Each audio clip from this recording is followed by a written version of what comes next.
amigos da Maricá TV. É um prazer enorme estar com vocês. O programa que revolucionou a TV esportiva do Brasil volta agora para revolucionar a Web TV no nosso país. E vamos de imediato para o assunto do primeiro programa. É o Clube de Regatas Vasco da Gama. Você acredita no Vasco, presidido por Eurico Miranda, e disputando uma segunda divisão do Campeonato Brasileiro? Sabe quem vai responder?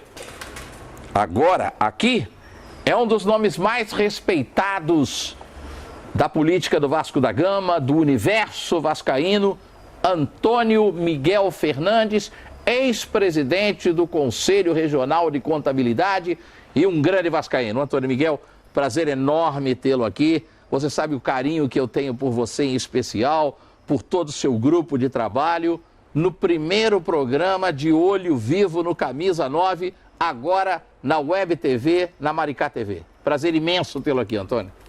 Peixe, me sinto muito honrado de estar participando de um programa, um episódio inédito e, o mais importante, falarmos do nosso querido Vasco da Gama, né? O meu querido Vasco da Gama.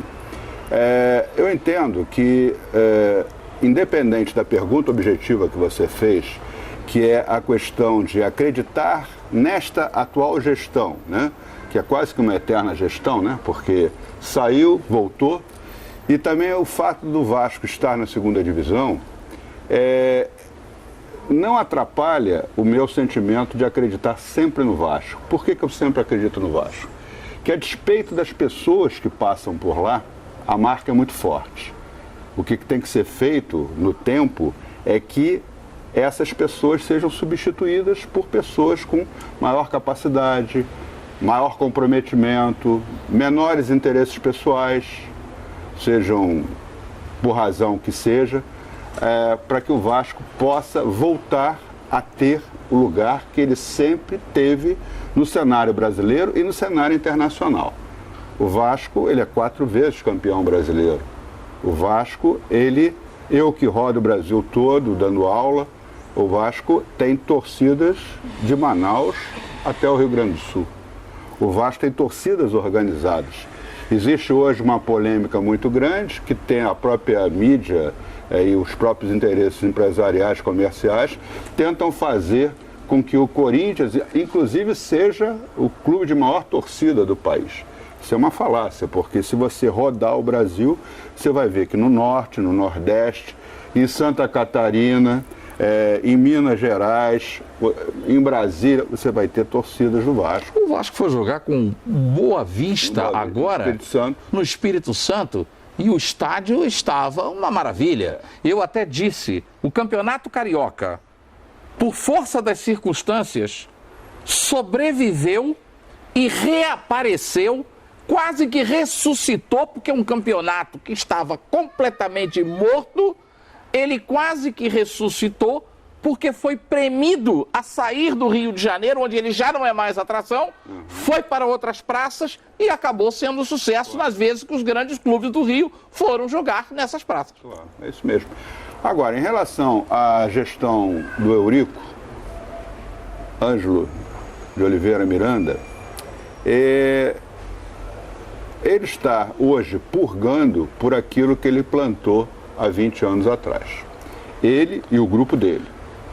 A verdade é que, quando nós do Movimento Unido Vascaínos, liderados pelo Hércules Figueiredo, pelo José Henrique Coelho, por Luiz Américo, Dr. Luiz Américo, nós encabeçamos esse movimento, que esse é o verdadeiro Movimento Unido Vascaíno. Esse foi o que derrotou o Eurico Miranda antes de Roberto Dinamite ser presidente do Vasco da Gama. E Roberto Dinamite acabou sendo o candidato deste grupo. Claro.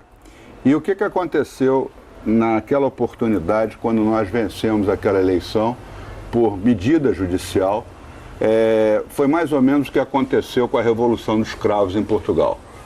Se juntaram a nós várias tendências para que fosse possível governar e resgatar. O Roberto Dinamite é uma pessoa que, na época, né, com muita popularidade, era um político profissional e essa popularidade foi pelo ralo, até por incompetência dele, por falta de comprometimento dele. A gestão dele foi pavorosa para o Vasco da Gama, porque tudo que é de ruim que o Eurico cometeu nesses anos no Vasco, o Roberto fez. Então, hoje, o karma do Eurico Miranda, ele é muito pior, porque tem as sequelas produzidas por ele e tem as sequelas produzidas pelo Roberto Dinamite.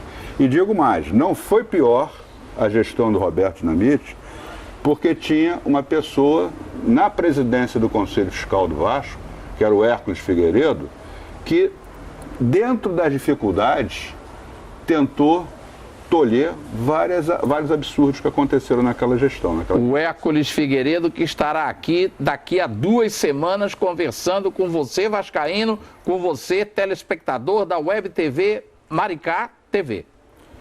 E agora, o que acontece também na política do Vasco, na minha visão, e eu não sou dono da verdade, é a minha sensibilidade, o Vasco, durante esses anos todos, pelo menos ficou uns 30 anos, se eu não estou incorreto, fechado para renovações. Nós temos um gap significativo de gerações no Vasco da Gama.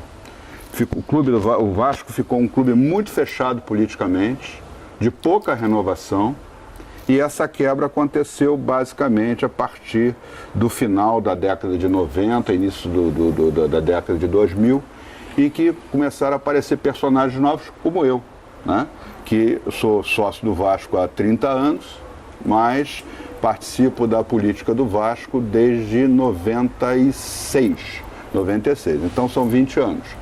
E aí, isso tudo refletiu de forma muito negativa, inclusive quando nós assumimos em 2008, porque faltávamos a nós todos experiência política de Vasco da Gama. Isso não se pode negar. Tirando algumas pessoas que tinham uma vivência antiga, sendo repetitivo, como o Hércules, por exemplo, o nosso benemérito Lúcio Soares da Costa, que era o vice-presidente, a grande maioria ali tinha pouca experiência de Vasco. Pouco chão. Tinha rodado pouco. E você tem todo um aspecto sociológico, que é você entender quem é que são os conselheiros que fazem parte do Vasco. Né? Como é que é essa história, quais são os hábitos, qual é a origem deles, para você poder entender e poder saber conviver. Isso é fundamental, ainda hoje, principalmente hoje.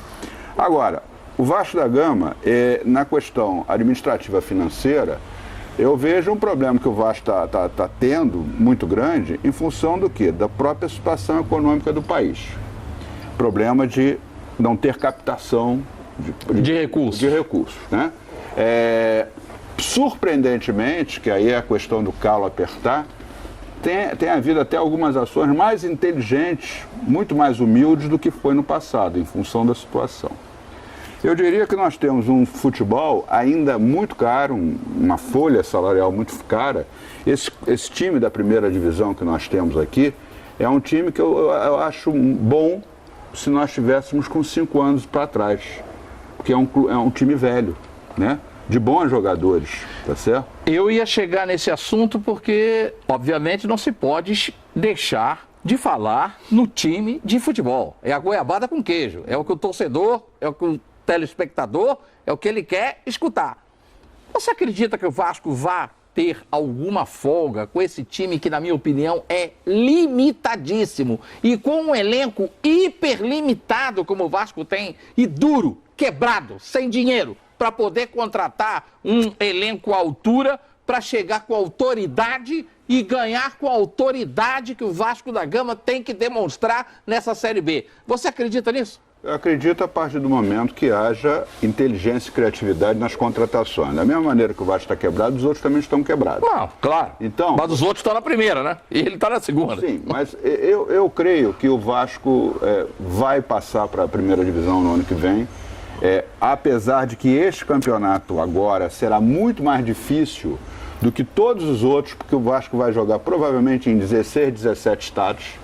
Na região sul toda, na região sudeste toda, no nordeste em várias capitais ou em vários interiores também, no norte, né? Eu acho que vai jogar em Belém. Não, e tem o seguinte, os times nordestinos passaram a ser mais difíceis ainda, porque eles deixaram de disputar no início do ano aqueles campeonatos de brincadeirinha, Campeonato Baiano, Campeonato Pernambucano, Campeonato Cearense e tal, e passaram a disputar a Copa do Nordeste.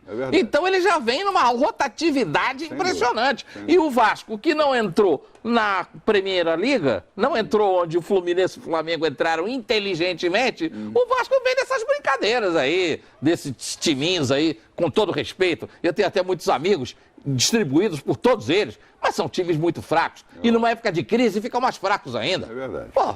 Agora, eu vejo que existe um grupo de jogadores ainda muito jovens da categoria de base, como Caio Monteiro, como... Esse não tem vaga nunca. Esse não é aproveitado nunca. E eu não sei por quê.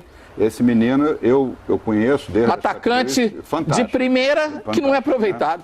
O menino que joga meia de ligação, o Evanderson, se não me engano, excelente, tem que pegar cancha. Mas precisa de alguns jogadores que estejam de boa qualidade entre os veteranos e as crianças. São os intermediários. Intermediários, para você dar o nivelamento. Entendo que uma das coisas que é muito ruim você atacar isso dentro do Vasco da Gama, mas tem que ter coragem, o Vasco da Gama tem muito empregado, não há uma gestão profissional. Tem um monte de pessoas trabalhando e há muitos anos, que tem um lado humano, mas ganhando uma miséria e não recebe, com dificuldade de receber, quando talvez o Vasco hoje, não tenho certeza, mas na época que o Roberto saiu, era em torno de 500 pessoas, tá? O Vasco perfeitamente, isso aí, você modernizando o clube, automatizando o clube, fazendo uma gestão profissional, você acaba com os desperdícios.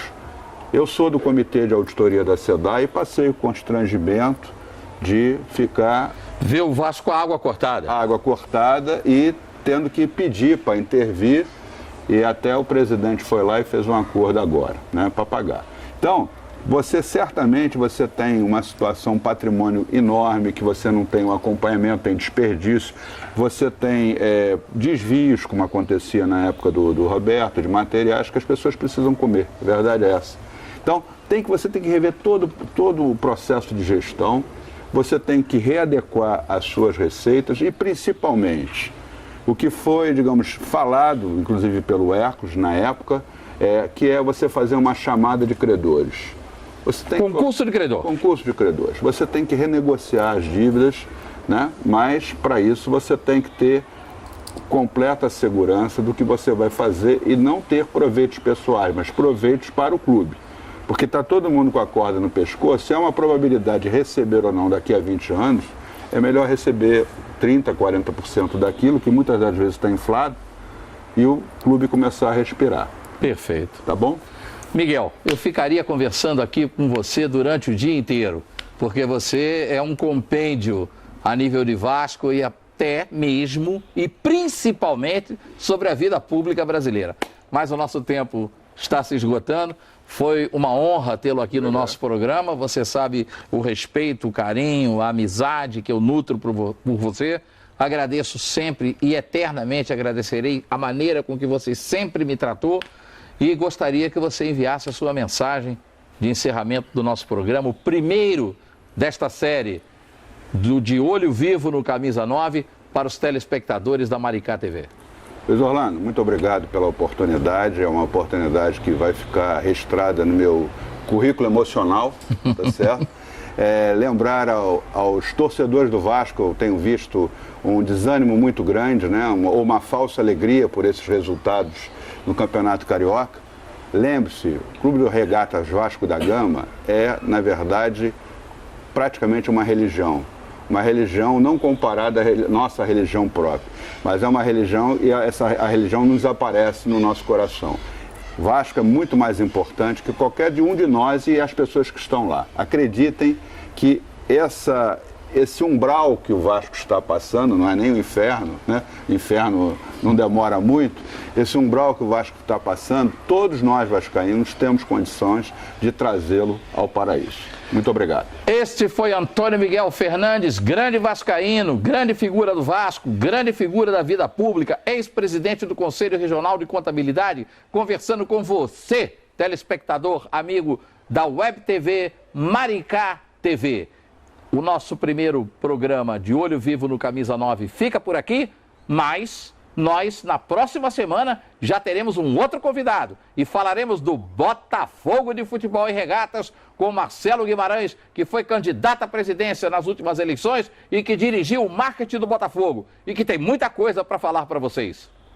Até lá!